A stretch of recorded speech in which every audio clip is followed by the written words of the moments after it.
Ladies and gentlemen on YouTube, Natural Born Driller here to give you your All Elite Wrestling reviews. Two shows that includes AEW Dark and AEW Dynamite. And I'm about to get to all of that. Starting off first with AEW Dark. So AEW Dark from February 9th, 2021. Nashville, I mean Jacksonville, Florida, I meant to say. I'm not thinking about AEW right now. I was thinking about Impact Wrestling. Um, but yeah, AEW basically. They're in today's place as usual. Your commentators were Excalibur and Taz. Sometimes you have Ricky Starks, you have Anthony Gogo, and yeah, not much to say about that. Addition were 12 matches. So let's get to the show. Not wasting time. We get to the Jersey Muscle Society, which is Steve Gabke and Tony Vincida, I think that's how I say his name, and Barry Morris versus the Natural Nightmares that include Dustin Rose and QT Marshall. And he's not part of the Nightmare family. He's not part of the uh you know, but he's training all the Nightmare Factory of pertains to the Nightmare family. But it's the return of Nick Cabarado, excuse me. So yeah, Nick Cabarado came back on the show here, and yeah, the match itself was decent. And in the end, it was I don't remember who picked up the win here. I don't remember Nick Camarado getting the win here for the team. But either way, it was the Nick Camarado and the Nightmare, the National Nightmares, I should say. They won the match. So again, it was a decent match. We get to Aaron Solo and Lee Johnson. Lee Johnson is also part of the Nightmare family, trained at the Nightmare Factory, taking on SCU, Christopher Daniels, and Frankie Kazarian. Match happens, pretty good match, with SCU winning, obviously. I don't remember if Aaron took the loss here. Yes, Aaron actually did take the loss here, and roughly so because Lee Johnson is going to be competing on Dynamite, which I'll get to that review when I get to it, where it seems to him being teamed up with Cody Rhodes, going up against Pretty Peter Avalon. I said it in a disgusting way, and she's Arbon Oni, but we'll get to that when we get to the Dynamite portion of it. But yeah, but SCU got the win though, with the best Meltzer ever. Excuse me, the best Meltzer ever. Brian Cage being accompanied by Taz's son Hook. Brian Cage squashes Jake State Patrick, and that was it. He basically just squashed him, and he ended with the drill claw. So not much to say about the match. The Acclaim, Max Caster and Anthony Bowens, they basically doing some freestyling. Well, Max Caster was about basically singing their version of Judas, basically mocking Chris Jericho and all basically MJF because they're gonna have a match with them. Basically, they did the whole parody of their own dinner Debonair that that Jericho and MJF did a while back, and this is their way to do it, and it was funny. And on top of that, with Max Caster, basically doing this whole rap freestyling thing that he does, better than John Cena, I should say, and it was entertaining. We get to the next match. We get I guess she's not called the Native Beast anymore because now she's being called by the Vicious Vixen. I see myself, wait a minute, so that's so the Vicious Vixen thing is supposed to be a nickname for Nyla Rose. I thought it was supposed to be like a fashion that Vicky Girls could be building up of her own stable. And apparently that's not, because now Nyla Rose is no longer the Native Beast. Now she's the Vicious Vixen. But either way, Nyla Rose goes up against Miranda Alice, excuse me. Miranda Alice has been there before. and she got her third loss here. She got some offense in the match. And there was a spot that Vicky Road tried to do, but it didn't go well. She she went for a slap, but barely touched her with a slap and all that. It was not a good spot there. But in the end, Nairo got the win, as I expected. So not much to say about the match. And I thought Vicky Rose could cut a promo, but she didn't. Then we get to the Bastard Pac going up against VSK, and I don't remember if VSK had some offense in the match, because this match was basically all Pac. Pac was basically dominating the match here, and that's exactly what he did. He won with the brutalizer, the submission move that he does, and yeah, there you go. Not much to say about that.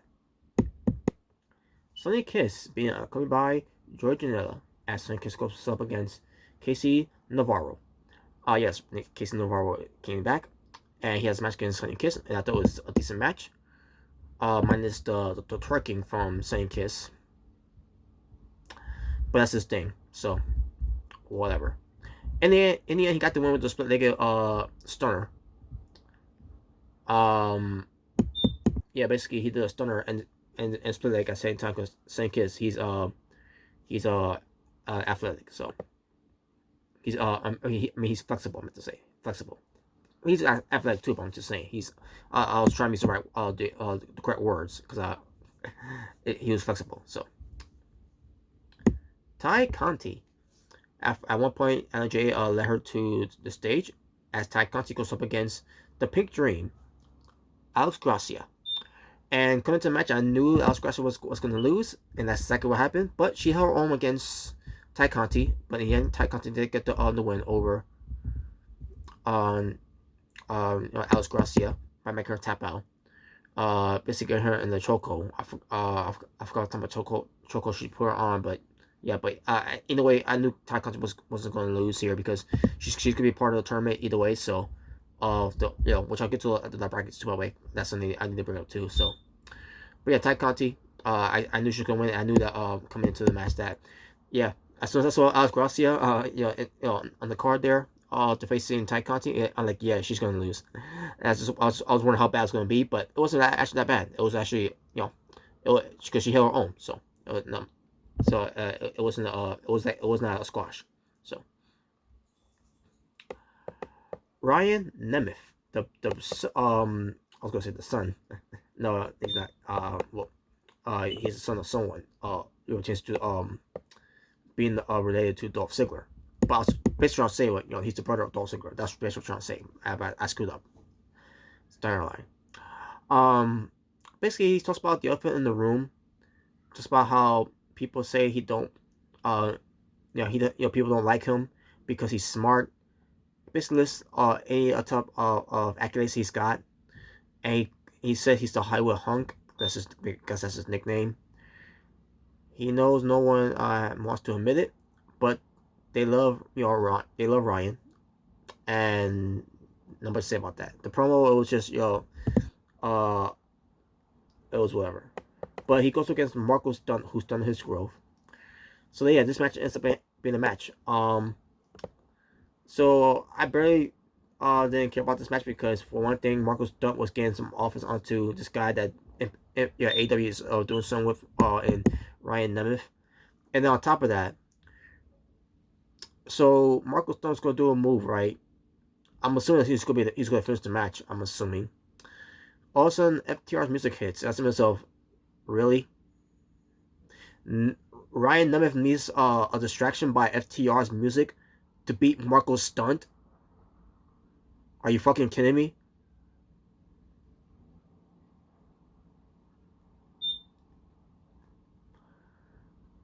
Oh my god. So yeah, Marco Stunt lost. Did I agree with that finish? Fuck no, I didn't agree with that finish, because Marco Stunt doesn't. Why are they protecting Marco Stunt for? What's he gonna accomplish in AEW besides him being a small fry? You gotta be kidding me with that. Then again, this is dark, so who cares, right? No one watches dark anyways, right?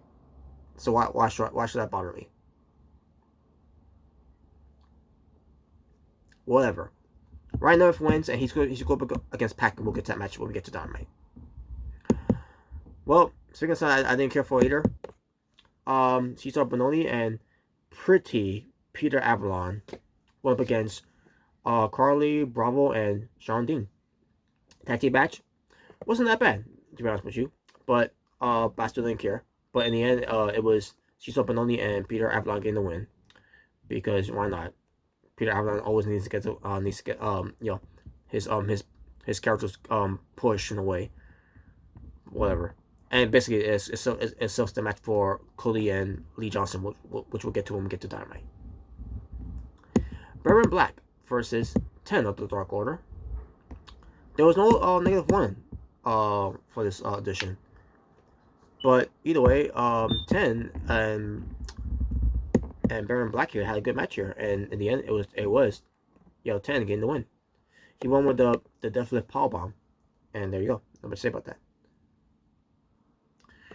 Diamante being accompanied by Evilise versus straight from your mama's kitchen, Red Velvet, who's being accompanied by Big Swole. Yes, you heard me right. Big Swole was there. Why? I don't know. But she was on her, I guess it was like a scooter. Yeah, your guess is as good as mine.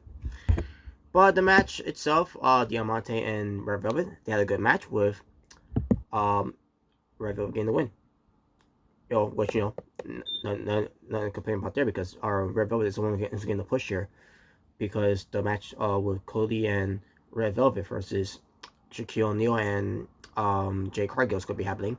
Unfortunately, it's not going to happen on the pay-per-view, which I talked about before, but I'm not going to go too much about that. And based on what happened with Cody Rhodes, hopefully he's alright, but you're probably wondering why I'm saying that too. I'll get to that when I get to that time proportion of it. So, but Red Velvet got the win, and again, it was a good match. Jack Evans being accompanied by Angelico versus Joey Janela being accompanied by Sonny Kiss. Jack Evans and Joey Janela had a match, and I thought it was solid at best. In the end, it was Joey Janela getting the win, and why he got the win? Because he's going to be facing Darby Allin for the TNT Championship on Dynamite, which I'll get to momentarily, because this was the main event. And yeah, there you go. Not much to say about that. I think at one point Angelico got involved, and Sonny Kiss tried to get involved too, for a chance to helping out Joey Janela and everything, whatever. But yeah, not much to say about that. And that was the show. Show itself, overall star rating, I'm gonna give it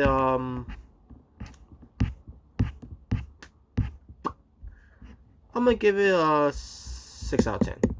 That's fair. And that will conclude your AEW Dark results. And now, moving on to Dynamite. Alright, now let's get to AEW Dynamite from February 10th, 2021. Jacksonville, Florida, Daisy's Place, with your commentators good old JR Jim Ross, Tony Schiavone, and Excalibur. So, let's get right into the show here.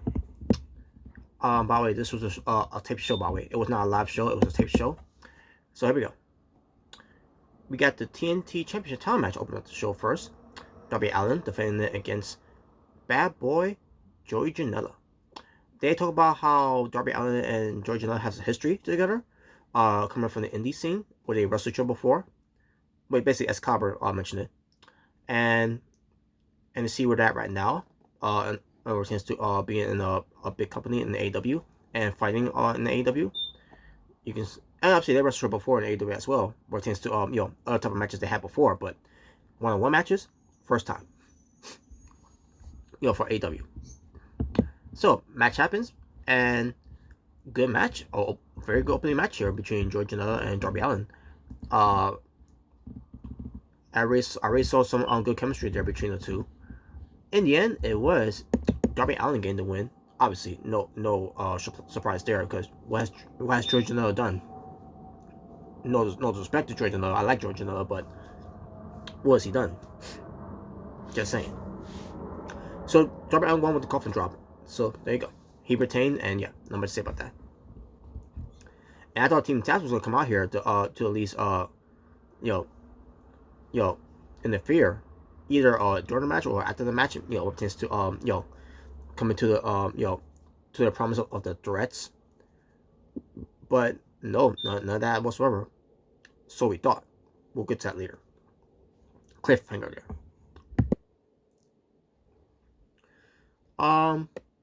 We see a footage of Kenta attacking John Moxley, where as Cowboy explained that Kenta is from New Japan Pro Wrestling, which obviously we already know that. But he's the number one contender because he's got the briefcase of the opportunity to face John Moxley for John Moxley's IWGP United States Heavyweight Championship title that has not been defended for over a year until we get to February 26th on not AEW, on New Japan World, where it turns to New Japan Pro Wrestling Strong. I kind of drew a blank there a little bit where I forgot about the show, but yeah, it's called but it was during that show.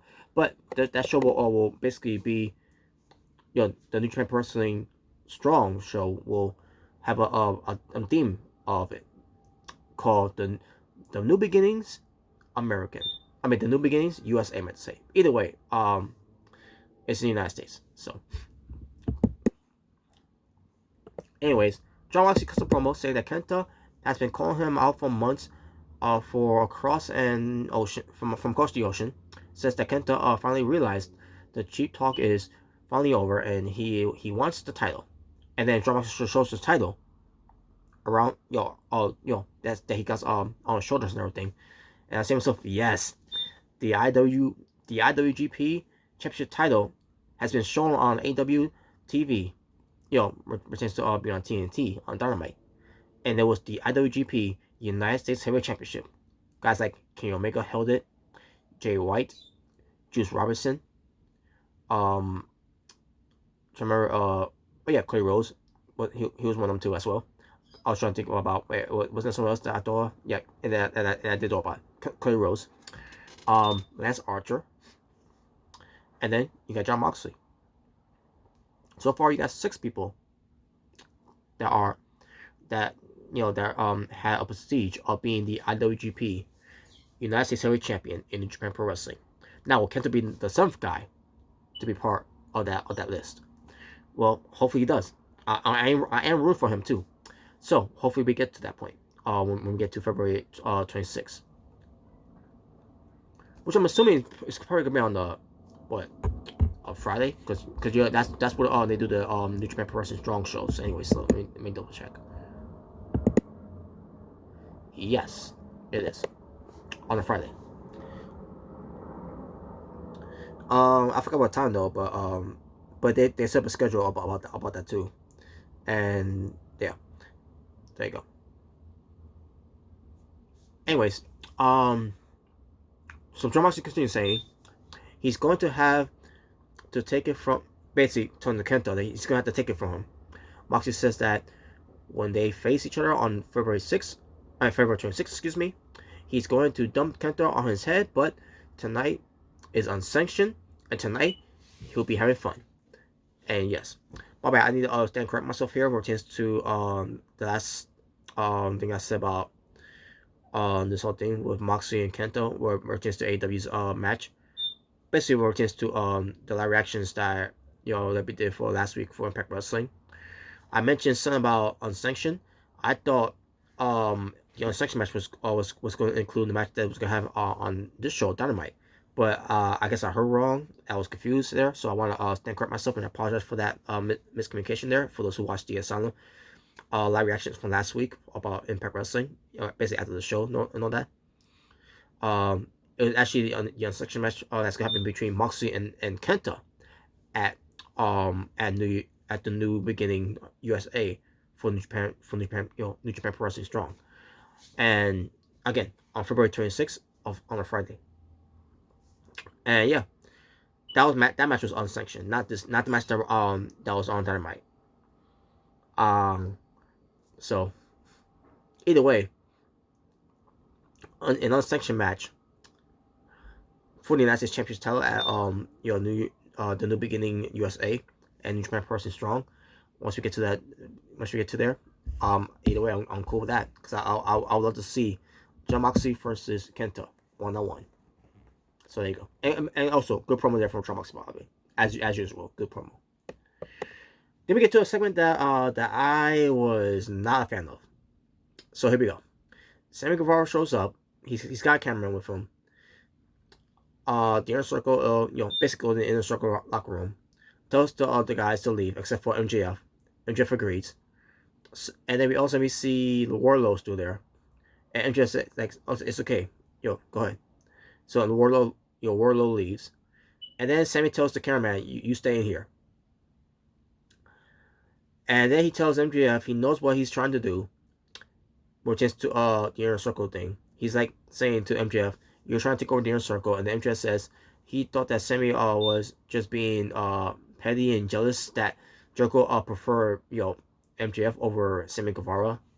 And then MJF says that he believes now that it's not just jealousy.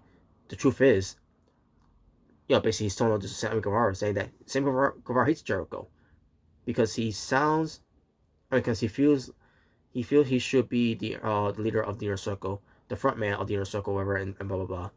And Sammy Guevara was basically mocking him and said, okay, fine, yeah, you're right. I am trying to take over the inner circle and all that. I hate Chris Jericho and all that. Is that what you want to hear and everything? And then just like laughing and all that. And he's like, yeah, that's what I want to hear. And also he picks up his phone because apparently he was recording the whole conversation between him and Sammy Guevara. And Sammy Guevara was like, are you kidding me? If he grabs the phone and he does it to the wall, and MJF gets all pissed off, and then MJF gets punched in the gut by Sammy Guevara, and then Sammy Guevara leaves. And then the segment end. That was it. So why I was not a fan of this segment, I'll tell you why. Because when Sammy Guevara came in there, and told the inner circle to leave, and they all left except for the cameraman, which Sammy Guevara told him to stay in the locker room. MJF is recording this whole thing with his phone, apparently. And Sammy Guevara decided to just take the phone and destroy it, even though there's video proof, the camera that we all just saw there, that MJF was recording you. So even if MJF would have shared that with Chris Jericho would look like an idiot if he didn't look back at this at the recorder of the camera here. That Sammy Guevara told the camera to stay in there to record this whole thing. When MJ recording this whole conversation, like this whole thing made no sense. I don't understand who booked this. Whoever booked this should have realized how trash this segment was. There was no continuity in this segment whatsoever.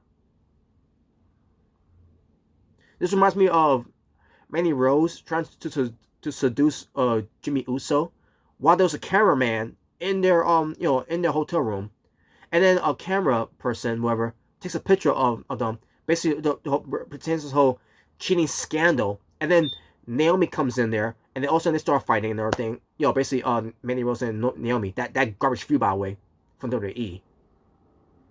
What was it, like last year? It had to be last year. No, 2 years ago. Yeah, it was 2 years ago. 2 years ago it was. Either way, it doesn't matter. That's what remind me of there. This segment right here just remind me of that segment. This made zero sense whatsoever.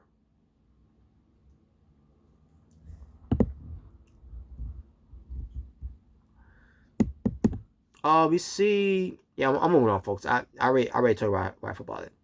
We see the Nightmare family, come to the ring, and they have Brock Anderson, the son of Arn Anderson, and by God, does Brock Anderson looks exactly like his father? Wow, except he's got a full head of hair, obviously.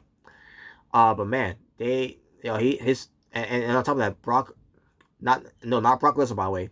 I'm talking about Brock Anderson, the son. But yeah, unlike, and he also they train that he wants to be a wrestler. So, and he's jacked too, by the way. He looks good. So I can't wait to see what he could bring to the table as a pro wrestler. Following in his father's footstep. So we get to this match now. The Nightmare family that feature Lee Johnson and Cody Rhodes versus, and being covered by Arn Anderson, obviously, versus Cesar Bononi and pretty Peter Avalon. Match itself, not I was not liking the match at first because first of all, why we're having Peter Avalon once again on TNT television to face Cody Rhodes again in a tag team match. So right there, like there, I had zero interest of it, but after looking through all this match and see how it was booked, how it was presented, like not bad. This actually wasn't a bad match. For surprisingly, because last time Peter Avalon and Cody Rhodes their match, ugh, yeah, that'll put bust in some seats. To quote Tony Schiavone, ugh. But either way, all guys looked good in the match here except for one thing. Cito Bononi did a move. I can't remember how he did it to Cody Rhodes, and Cody Rhodes ends up landing on his shoulder pretty badly.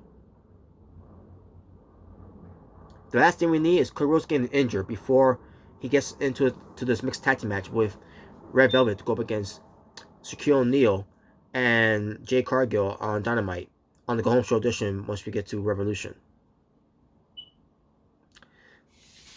So yeah, Cesar Bononi, man, that was I know it wasn't intentional. It was obviously he couldn't see what he was doing there, obviously, but yeah, he definitely hurt. Kurt got hurt. Hopefully it ain't too bad. If he is too badly hurt, hopefully he'll hold off having any match whatever until we get to that match. But we'll see. But he looked fine afterwards though. But he looked like he was in agonizing pain though. He just didn't show that much. But either way, the match ends with Lee Johnson getting the win, his first win after having a lot of losses in AEW. He cuts a promo in this, by the way. So basically, Cody Rhodes and Lee Johnson gets the win here. So we get a promo, or interview, I should say, by Tony Schiavone to Lee Johnson. Cody Rhodes is there. Arn Anderson, QT Marshall, Dustin Rhodes is there. Because they're proud of him and all that. So Tony Schiavone asks him, Lee Johnson, what's it feel like finally getting the win? And then he says he doesn't have many words, and he mentions he has 0 to 29 losses, but now he marks it as 1 to 29 and everything. Says that his trainers, basically he names the trainers too, by the way, like Cody, Dustin, Arn, and he says, and especially Brandy Rose, like Brandy Rose sucks. She sucks as a wrestler, and you expect me to believe that Brandy Rose is a trainer too? A trainer of what? Sucking? Like what are they trying to accomplish here with to bring up Brandy Rose's name here? She's not good. She's trash. The fact that she's even pregnant is a blessing in disguise because that avoids any credibility of watching her in the ring.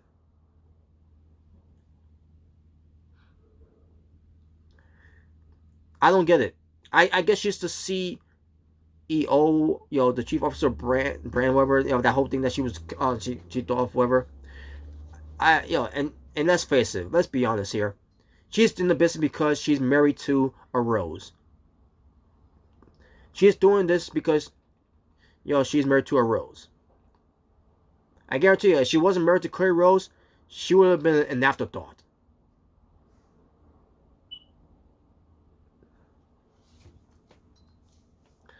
No one cares about Brandy Rose in wrestling. The only thing that's good about her is her good looks, and maybe, just maybe, some personality that she shows. Other than that, there's zero interest of her as a wrestler, zero interest of her as a trainer, because I don't believe for one solid minute that she's a reason why that Lee Johnson is improving in pro wrestling. As a trainer, really?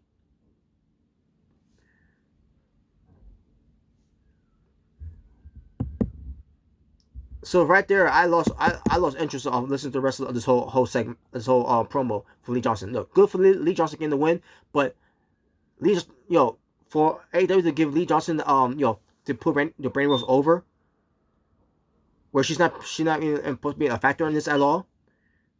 Right there, I just lost interest of the promo, and now we can move on to a promo that I thought it was that disgusted me even more. The Young Bucks being interviewed by Dasha Gonzalez. The only best thing about it was Dasha Gonzalez, and then the Good Bros came up, and basically they argued back and forth about the Battle Royal that happened, and it was just terrible acting on both sides of the Young Bucks and the Good Brothers, and like I couldn't watch this. It was cringy. But in the process of this, we did have Matt or Nick Jackson mention that they're going to face Proud and Powerful of the Inner Circle, Santana Ortiz, on the next AEW Dynamite show, and that was it. And then Good Brothers was offered a 2-Sweet and all that, and they, basically Matt and Nick, well actually, Nick Jackson, accepted, but Matt Jackson didn't do it. He walked away. He was disgusted, in a bad, way. I don't know. I hated this segment too, by the way, folks. But hey, we got something out of this. Proud and Powerful getting a title shot. Does that mean are they gonna beat the Young Bucks? No, which is a shame. But it is what it is, I guess. The Hangman Adam Page, he's been interviewed by Mark Quinn, I guess, maybe, can't remember. But Big Man Max shows up. Big Man Matt interrupts, saying that I guess Pride Party or special, whatever. Oh no, I'm sorry. Saying that Matt Hardy himself and Adam Page are special together, and says that Page should at least let him take him under his wing like he did with Pride Party. And he says, we could even go out for a drink, you could think it's true and all that, right? And Adam Page accepts, let's go drink and everything, right? And everything. And then he bumps into, Adam Page, he bumps into the Dark Order. And they all having this awkward moment where they're talking about, oh, hey, well, I gotta go, and like, it was bad. It was bad, but I let it slide though. It was, it was whatever. I guess it's one of those moments, but it is what it is. The Bastard Pack with Ray Phoenix as Pac goes up against the Hollywood Hunk, Ryan Nemeth, and Pac basically destroy Ryan Nemeth in this match. Ryan Nemeth got some offense, but the only offense he had, I think, was the lifting DDT, and then afterwards, Pac destroys him after that, and that was all she wrote for the Hollywood Hunk, getting beaten down in the corner, and then he gets brutalized by the Black Arrow, and then the brutalizer to add more insult to injury, and got the win with the submission. And there you go. Not much to say about that. Pac wins. Ryan Nemeth got squashed like he was a jobber, but it was his new. I guess it runs in the family. Dolph Ziggler.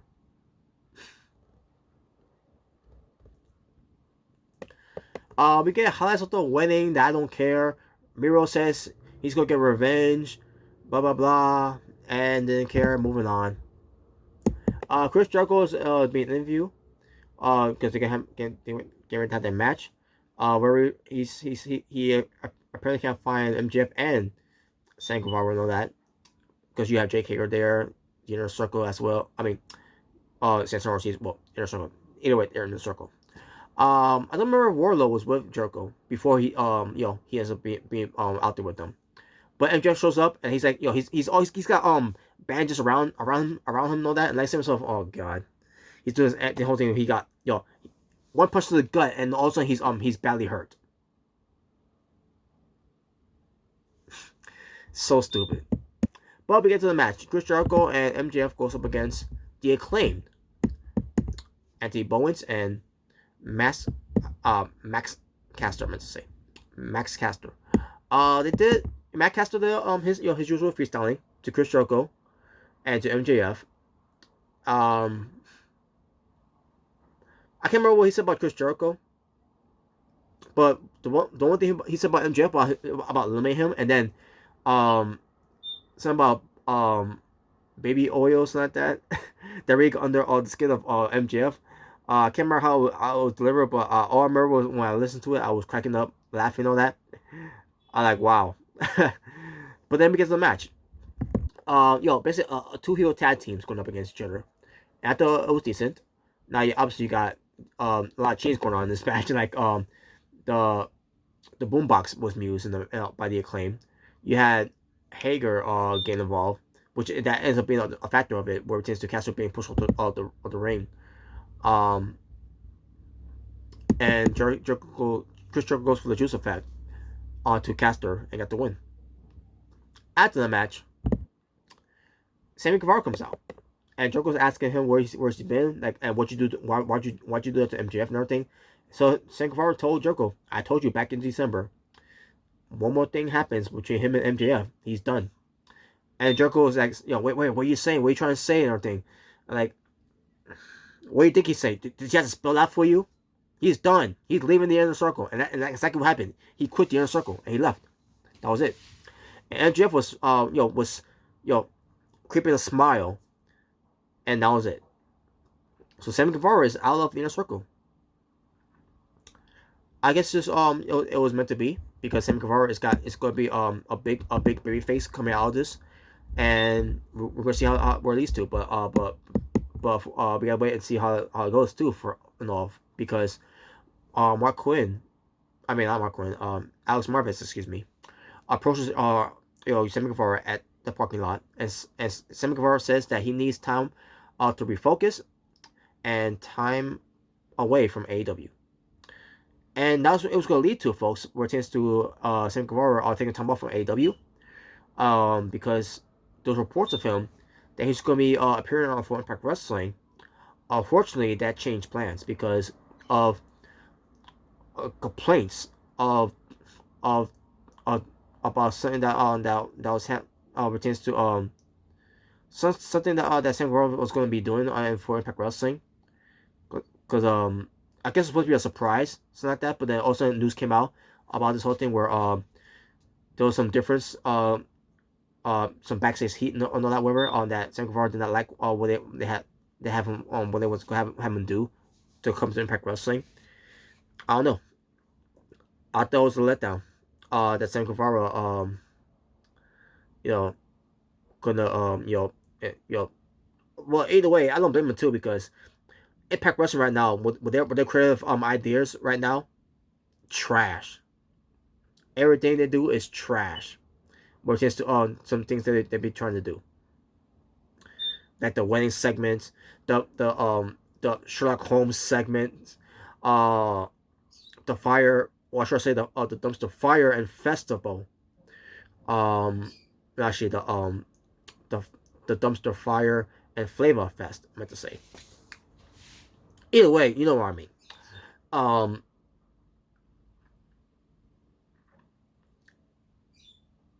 Hey, if it has something to do with Sammy Guevara working for Eddie Edwards, working with Eddie Edwards, whatever, I don't blame him. Or something about Brian Myers, I won't blame him. Hell, I wouldn't even have him do something with Giant Swinger. But then again, you might have the Swingerellas going after Sammy Guevara because of his how handsome he is and everything. Other than that, I don't know what I could think of why what happened. There's no full story of it really of why Sammy Guevara was complaining about what Impact Wrestling wanted him to do when it comes to Impact Wrestling, and because of that, now he got back. Nice got heat with Tony Khan. Ain't the first time, by the way, that he had heat with Tony Khan. After the whole Bret Hart thing. And now Chris Jericho, told Sammy Guevara, to just head back to Nashville and everything. Yeah, what are they gonna do with Sammy Guevara now? He's after that segment that he this segment right here, talking about with Mark Quinn. I mean, Alex Marvez, excuse me, talking about he's done. He's got take time away from AEW. What are you gonna do from now? to take just having be off TV because he says he's gonna be off AEW TV and everything. I don't know what you're gonna do from now unless you do a segment where Jericho's gonna Jericho could take something on to try to do something to get Sammy Guevara back on TV, whatever. So, I don't know. We have to wait and see. But it's unfortunate. It really is unfortunate that had to happen. So, either way, we'll see where it goes with Sammy Guevara leaving the inner circle. Also, we go to the bar, somewhere where they're at. So Matt Hardy talking to Adam Page about they're basically drinking together and everything, taking shots and everything. Drinking liquor, whatever. Some kind of whiskey, whatever.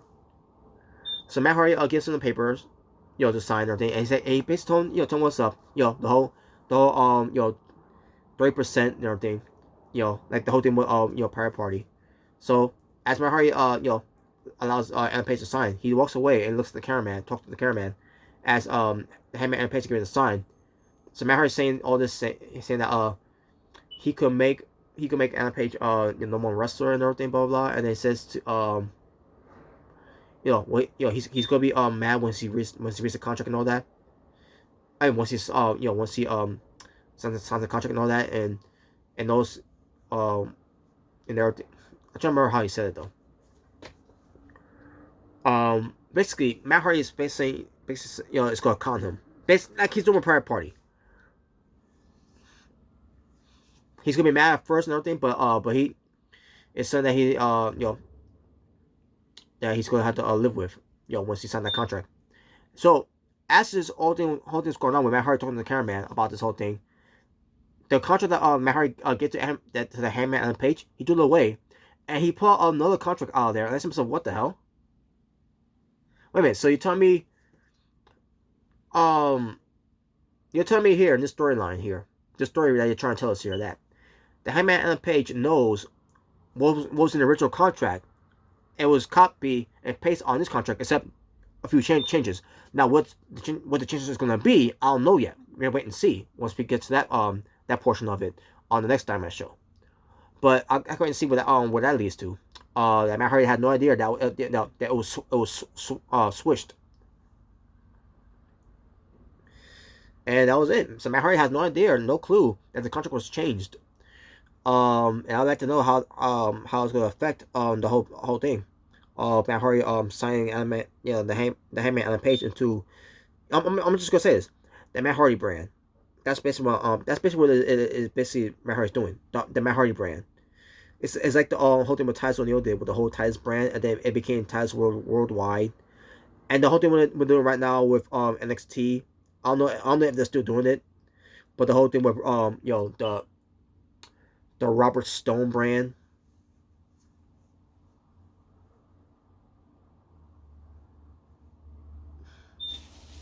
Either way. That's basically what it is. Matt Hardy's doing. He's basically building his own brand. With Private Party and now with the Hangman and the Page, calling it. I'm just gonna call it the Matt Hardy brand. But yeah, we'll see what happens with this whole thing that happened with Adam Page and Matt Hardy. So, then we get to Tony Schiavone introducing the icon Sting, because winter is coming, and it came. So Sting's getting ready to talk. Also, Team Taz shows up on the big screen. They have they're in the in the SUV. Well, not all of them, but just a couple of them. So basically Taz is talking and everything, basically interrupting Sting, saying that they have a special passenger with them. And also we see Darby Allin in a body bag. And I said to myself, huh? And then they close up the body bag that with Darby Allin, obviously Darby Allin got beat up. And also they take off, in their SUV. And I see myself, wait a minute. So they just beat up Darby Allin, leaving him in a body bag, basically leave him there, basically left him for dead and everything. And as they're driving away, all of a sudden he's being dragged. Darby Allin, who's basically the I didn't realize that at first. It was basically chained. He was basically chained up. So basically, This happy Darby Allin's idea, by the way. If you're gonna basically say to those that was in charge of this whole thing, if they're gonna do this, I want to be in the buyback and I want to be dragged. I guarantee that was Darby Allin's idea. Guaranteed.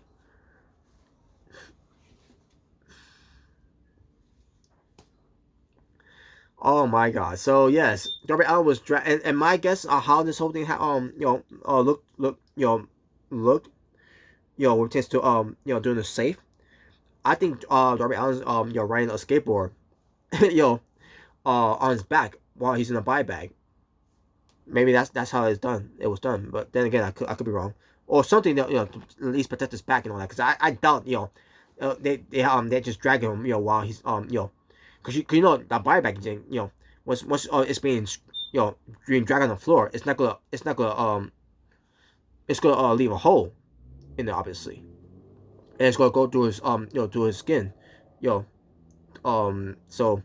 I'm assuming there's gotta be something behind him that was inside of him that he's on laying on wherever. Again, I'm assuming it's a skateboard or whatever. Because there are skateboards that are long now. So yeah, but Darby Allin, the point is Darby Allin was being dragged away by Team Taz, and then Sting goes after them. Except one thing, Sting is up to her in age, obviously. He can't run like he used to anymore. Not that I know of, because again, we don't know how good shape he is over chance of him running, whatever, or wrestling, or doing anything physical. Because we have yet to see it yet. But Sting's nowhere. He can't catch up. At this point, it's already too late.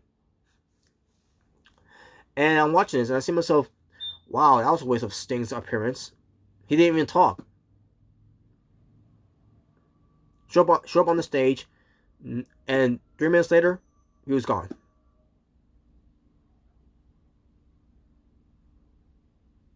Disappointing. That's what you do with Sting.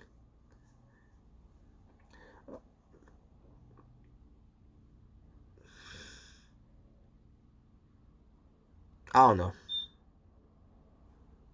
That was just lazy. Alex Marvez approaches Kenny Omega earlier on that day. Basically, Kenny Omega's playing golf, and Alex Marvez asks him a question. But Kenny Omega's like, "Oh, not yet. I'm yeah, keep it quiet. I'm playing golf." And then they start talking. And Don Callis was there, by the way. Don Callis was some guy. I don't know who he was, but who cares? But Kenny Omega says that he has already been proven to be the best of all time in wrestling. Says that he's there clearing in his mind and preparing spiritually. Says that he has forgotten he's forgotten what it is like to lose, and he won't lose playing golf tonight. I'm playing golf or tonight, which basically pertains to his match, which we'll get to. And then also Don Callis says hole in one, something like that. I can't remember that's what he said. Whatever. All right, folks. Before we get to the next match, which this is gonna be an important thing about it. Here are the brackets for the women's I'm trying to remember what it's called again. Oh yeah, the Women's World Championship Eliminator Tournament. Here are the brackets. For the American side, Leila Hirsch versus Thunder Rosa. Serena Deeb versus Riho. Ty Conti versus Nyla Rose. Britt Baker versus Anna Jay. For the Japanese side, you got Yuka Sakazaki versus Mia Suruga. Veni versus Emi Sakura. Maki Io.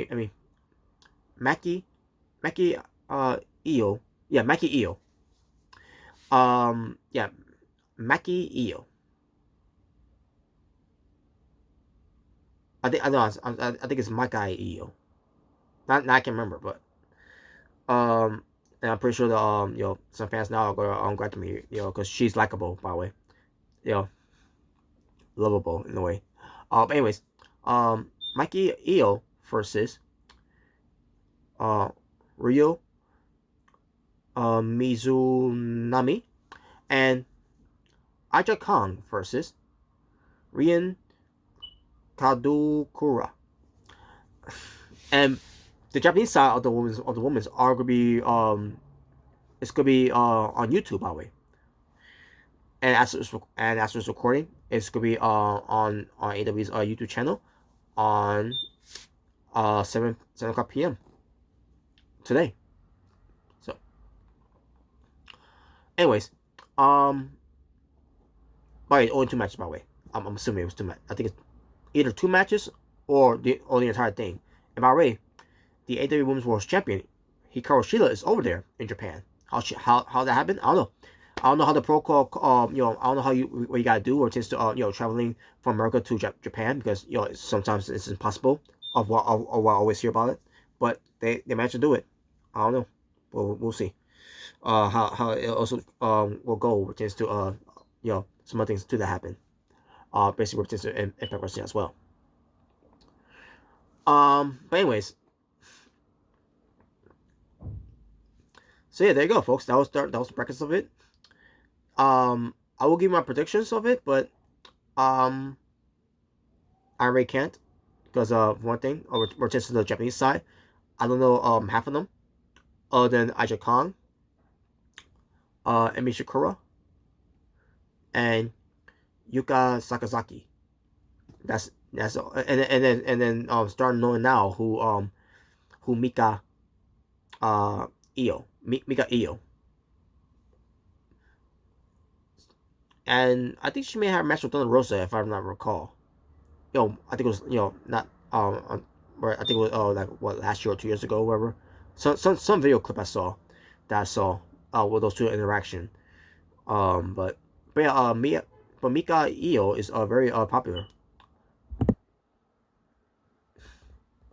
Anyways, let's get to the women's though. For the United States, Thunder Rosa versus Leia Hirsch. 9 minutes and 2 seconds lasted. Good match with Thunder Rosa getting the win. And yeah, she advances. I expected her to advance too. Leila Hirsch, she's part of AEW, but and Thunder Rosa is not. But Thunder Rosa, she wants another shot against Britt Baker. I think Britt Baker's gonna advance to the semifinals against Thunder Rosa. They're probably gonna do that match again. Which means pertains to Riho or Serena Deeb, they're not gonna advance to beat Thunder Rosa. And where it pertains to Ty Conti and Nyla Rose, because Anna Jay is gonna be facing Britt Baker, and I don't think Anna Jay is gonna win, because people are predicting Britt Baker winning, which I have no problem with that. I can see her winning, because she is doing a very splendid job in AEW right now. And yes, I've been critical of her before, but it's all over now. But she's really winning me over here. And yeah, Andre's unfortunately gonna lose to Britt Baker, and then it's gonna lead to Britt Baker advancing. I'm assuming Taka's gonna go over on Nyla Rose. Once we get to that, once we get to there. So, and it's gonna lead to Britt Baker winning either way, because Britt Baker is gonna advance. She's going to the finals. And she might win the whole thing. Britt Baker, she might win the whole thing. So, with Thunder Rosa winning, is there two things? Either Serena Deeb's gonna beat Riho and face Thunder Rosa, a rematch between those two from a while back, or Riho's gonna win and she advances to face Thunder Rosa for the first time. I'm assuming that it should be I'm assuming Riho and Thunder Rosa is the first time they ever wrestle each other. I could be wrong. Don't quote me on that one, but I'm assuming this is the first time they're meeting if Riho advances. And by the way, Riho, I can't wait to see her. She's back, and I can't wait to see her.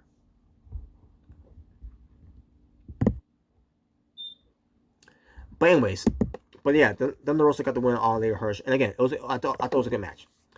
I mean, there was a couple of sloppiness in the match too. Because they look like they had good chemistry, but I still thought it was good. Based on that, because other the fine backgrounds too. So, Jungle Boy says, you know, that Dax Harwood, is giving one of his best matches, and they talk about how Marcus Stone was kidnapped. And by the way, he was being interviewed by Tony Schiavone, and I'm assuming that was from earlier too. By the way, and said basically, Jungle Boy let everyone know that Marcus Stone is okay. He's fine. He's yeah, like, well, yeah, because we saw him on Dark. So yeah, whatever. Whatever. He's fine. Yeah, I'm pretty sure he's fine. But who cares?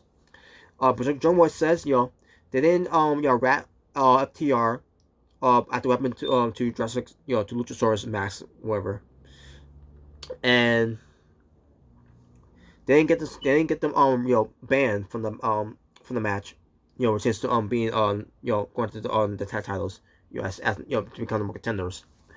And then to end this, Jungle Boy says that he is going to make Dax Harwood his bitch.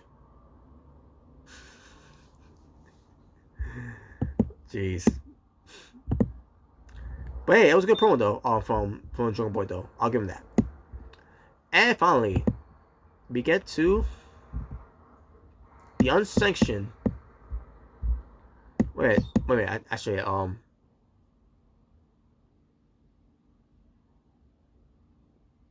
yeah. I was thinking about, yeah.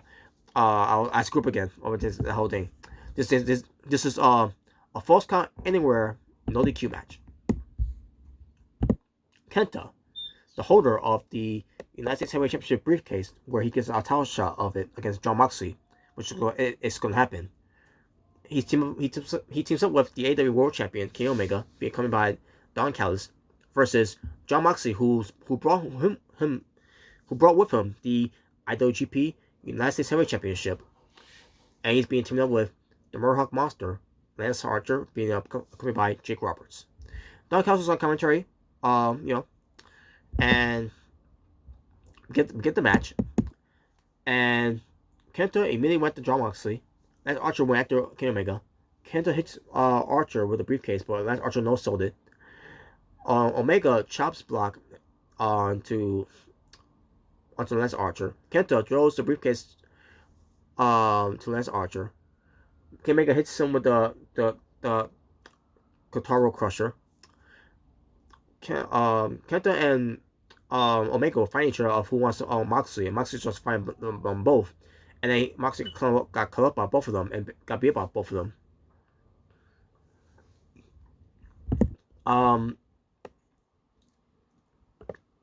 Also they start finding different other opponents, like Moxley going after Kenny Omega, and Archer going after Kenta, and then Kenta going right back to Jon Moxley, and then Omega going right back to Lance Archer. They start fighting outside the ring. They start fighting into the crowd. At one point, Kenta took out Peter Avalon when they go to sleep, and like, good. And then Kenny Omega was put through the to Peter Avalon's bed by Lance Archer. Kenny Omega at one point meets a trash can do the whole you can't escape to Jon Moxley. The Royal Senton. And then goes to the Tomako, gets the trash can, and then does the moonsault and all that to Moxley.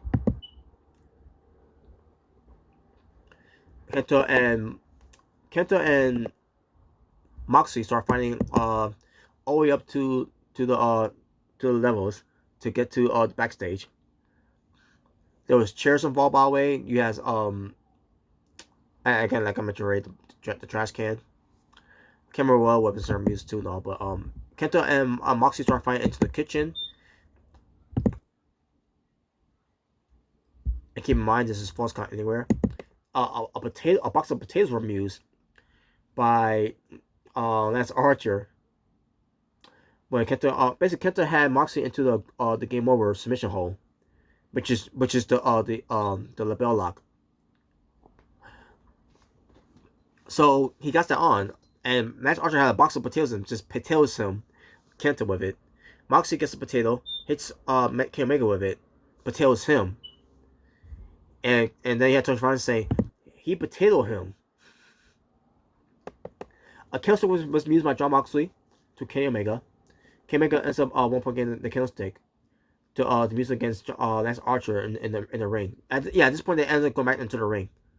But they not fully in the ring yet because they were still outside the ring, and then they were near the broadcast table and stage and all that.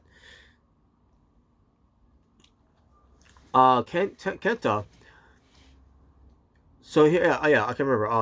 Kenny Omega with the candlestick to John Moxley, which led to John Moxley on the table, and then basically the table where the timekeeper were at. Kenta was fighting with Lance Archer. Lance Archer was trying to put Kenta to the broadcast table, but Kenta I guess he side out or whatever. I can't remember how it happened, but then also Kenta that's off the stage and does a double foot stomp to John Moxley, except for one thing, the table didn't break. It cracked, but it didn't break, dude. That was I wish it went through, but I guess it was too strong. Lance Archer goes after Kenny Omega. Kenny Omega's got the candlestick, hits Lance Archer with it, but Lance Archer grabs it and then also he takes it and then boom breaks it, and then Kenny Omega goes to talking the knee of it because he made a mistake by doing that, because there's a lot of energy when you do that to break the candlestick and all that, But then Lance Archer ends up flying through it, and then gets Kenny Omega. Trying to go for the blackout. Kenny Omega blocks it because the Good Brothers comes out. And then the Astro Jake Roberts comes in. Basically, Carl Anderson goes for the gun stun onto Lance Archer, and Jake Roberts gets in there, goes for a strong close onto Carl Anderson. Doc Gallows gets in there and it's just I can't remember if he clotheslined Jake Roberts or he big bullied Roberts. Can't remember what he did. But then also Omega goes to do a V trigger to Jake Roberts, but then gets stopped by John Moxley with the barbed wire bat. Good Brothers goes after Moxley. Moxley hits him with the barbed wire baseball bat. Kenta gets back in. He goes for the GTS to John Moxley and then takes out John Moxley. Lance Archer takes out Kenta. And then all of a sudden, Omega and Kent. But wait. So yeah, not Moxley. Archer gets Kenta to. He's getting to do the choke slam on him, but then Omega's trying to stop him, and then he gets caught. So he's gonna do a double choke slam to both Kenta and Omega, but then Omega and Kenta went downstairs, low blow, double kicks, and then the Good Brothers gets Archer and the magic killer, and Kenny goes for the V trigger, goes for the pick him up for the one winged angel, but except for one thing, he was too heavy to pick him up. So Good Brothers help out Kenny to pick him up for him, and then he delivers the one winged angel and got the win. So your winners are Kenny Omega and Kenta, one half of Bullet Club and one half of the Bootleg Club. And then you had Excalibur. He said before too, by the way. Earlier and then on the rest of and earlier on those nights too, the Forbidden Doors has been kicked open, whatever. Basically, the whole thing with New Japan and AEW finally working together, because they have a new management working for New Japan Pro Wrestling. Because the first guy, I forgot his name already, which is not important anyways. He didn't want to do any business with them, with AEW or with Impact Wrestling. I mean, he'll do business with Triple A, or maybe CMML. And I can't remember who else. Pro Noah, maybe. I mean, he was open to work with other companies except for AEW and Impact Wrestling. At the time of Impact Wrestling, I don't blame them. Except for one thing, there's no more Vince Russo, no more Dixie Carter. I mean, she still owns 5% of it, but she's not in the way. That's the best thing about it. But anyways, the Forbidden Door has been open. Has been kicked open. And there you go, folks. That was it for the show. And that one, so that will include your Dynamite show from February 10th, 2021. almost botched it there when I said 2020 because we don't want to go back to that year. That year was a shithole itself. 6 matches were the total amount. My overall rating for the show, 8.5 out of 10. I thought it was a better show than Beach Break. In fact, I know it was a better show than Beach Break. But with that being said, folks, thank you for watching. No plugs whatsoever. Just stay well, stay safe, take care of yourself every that's going in the world. Wear your mask, wear your gloves, love one another, God bless one another, live in peace, and harmony for us all. For It's Natural Born Thriller, I am out here. Ta-ta for now. Peace on the streets. Take care.